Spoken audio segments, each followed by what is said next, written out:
I am just carrying on what many generations of my family have done. Preserve this farmland, bring it to the next generation in a healthy way, and let them do what they see fit with it. We put our family name on this brand, so no matter what generation is running it, you know, we have that sense of like, this is us.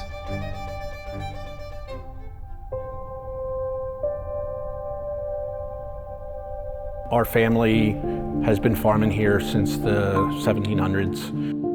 You know, back in the 60s and 70s when we were farming, we didn't like the hills. It was always nice to have flat land to farm, but we found out that as we started planting vines, it turned out to be a real blessing for us because the soil turned out to be perfect for planting grapes, and the hills really were an advantage from a temperature standpoint, from air drainage and soil drainage and everything. So it turned out to be a real sweet spot. If my great-grandfather or great-great-grandfather would have ever known that. They were just simple farmers. They farmed for survival, more or less, and they had no idea what they were really sitting on. When Jan graduated from college, he come home and he said to me, he said, Mom, I want to farm. And I just kind of thought, oh no, you got the education, you want to farm? I said, Jan, the farm will be here for you, because Jan was the only one we had.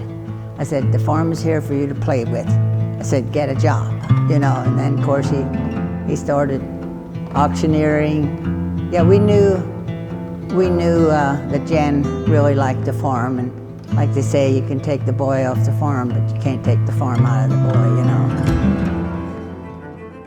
Well, we went to California. We were in a friend's wedding and decided to go see the vineyards while we were there. But I had no idea what would happen to my husband when we did that. 400 vines arrived here, and we had to hand dig every hole and plant them. And then I thought to myself, this is some big kind of hobby we're already starting. Just got our winery made, and soon we're going to be in progress of selling wine. When I first started making wine in the garage, that was in 2000, and really just started with a couple glass carboys, which was what most home winemakers start with. You know, we were growing lots of grapes at the time, but my one soil scientist that was doing some soil work, he's like, you know, you should start making some wine, just so you have an idea. You're growing the grapes, you're selling the wineries, but you should do some of it yourself and keep some of the grapes. And that's kind of where it all started. You know, in the garage only had like 4 light bulbs in the ceiling and no insulation. By 2008, it was like, okay, after 8 years of winemaking this way and delivering grapes to other wineries and asking questions and traveling and getting some mentors that prior to developing the winery that we could draw some information from, that's when we decided that we needed to move from the garage to the next level. Waltz Auctioneers Agency, constituted by written agreement, agrees to sell, and buyer or buyer's nominee agrees. It was a lot of hard work. Looking back, I don't even know how my dad was able to manage and do what he did. I mean, he had a second job, he was growing this business and raising 4 kids along with my mom. Like, it is really impressive. But what's your favorite thing to do, Dad? Spend time with my family. And then still come home when my family was younger. Daddy, you want to help? See Daddy. Here, swing with Daddy. The winemaking was taking place because I was doing all the winemaking. It got to be really tough. Because you can tell people you're different and your product is different and you're doing things different all day long, but until they actually taste it, you haven't won them over. So that was hard because it felt like an uphill battle. And I don't know that I would myself dive into something like that, not knowing what it could become. And then it started to turn around. And people would say, wow, I love everything you do here. You've changed my mind about Pennsylvania wines.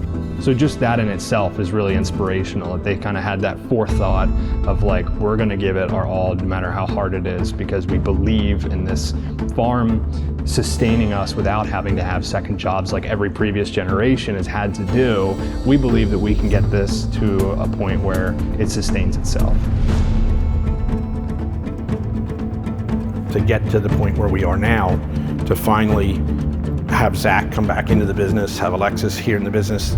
Now we're finally, for Kim and I, to feel like we can actually leave here. And that was when we started to feel like we had reached toward the top of the hill, and now we could coast a little bit.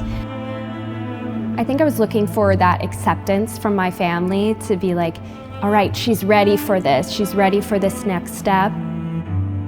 I guess I should have had some clues, you know, when Lexi was young. The concerts, we would have some concerts and she would go upstairs as the oldest sister and get her two younger sisters and say, put on your pretty dress, we're having a concert on the lawn. And she would come out and kind of manage her way through the events, and I should have seen the PR in her all the way back then. We can't fail. We want to make this a success for this community and for future generations to come.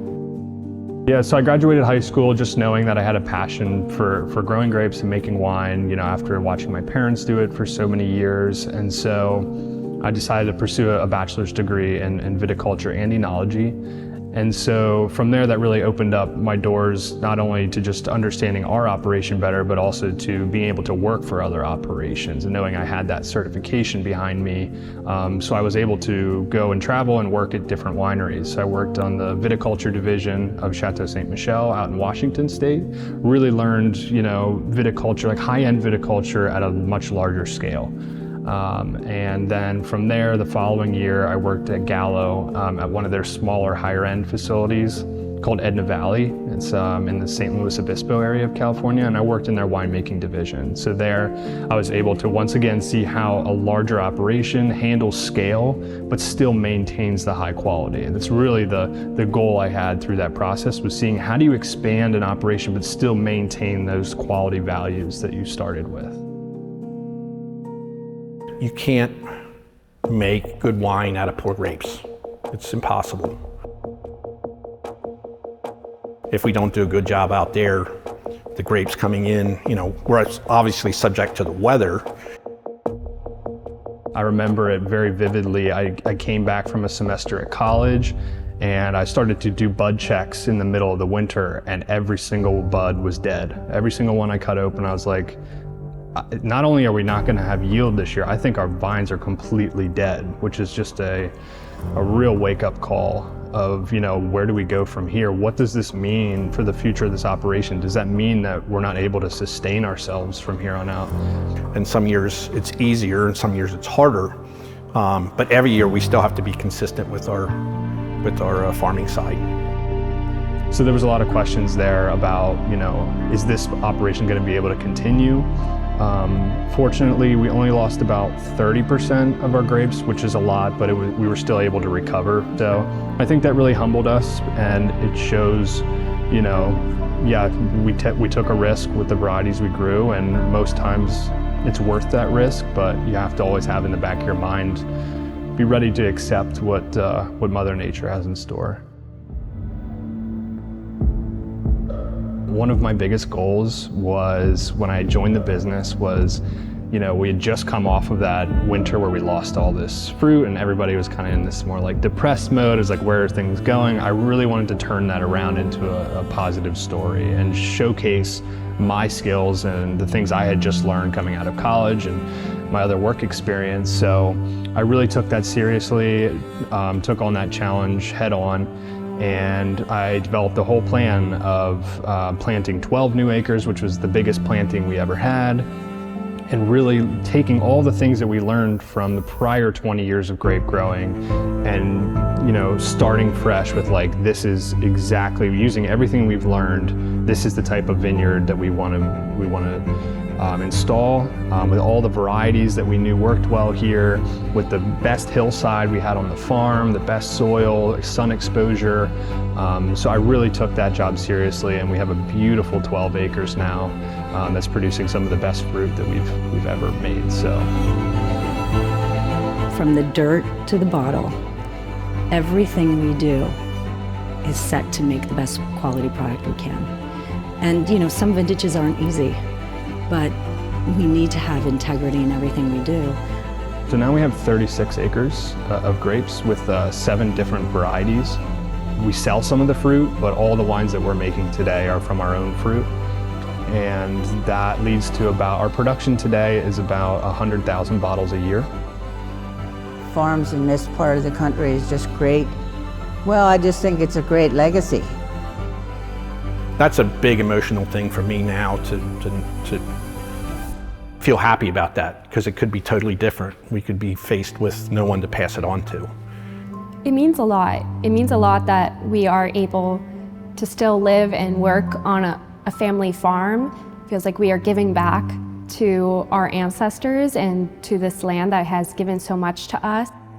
Having seen it all unfold and all the hardship and like the times where nobody really knew if it was going to work, and it's just taking those risks and just believing in yourself and your own values that they'll carry through and people will recognize it. Just got our winery made, and soon we're going to be in progress of selling wine.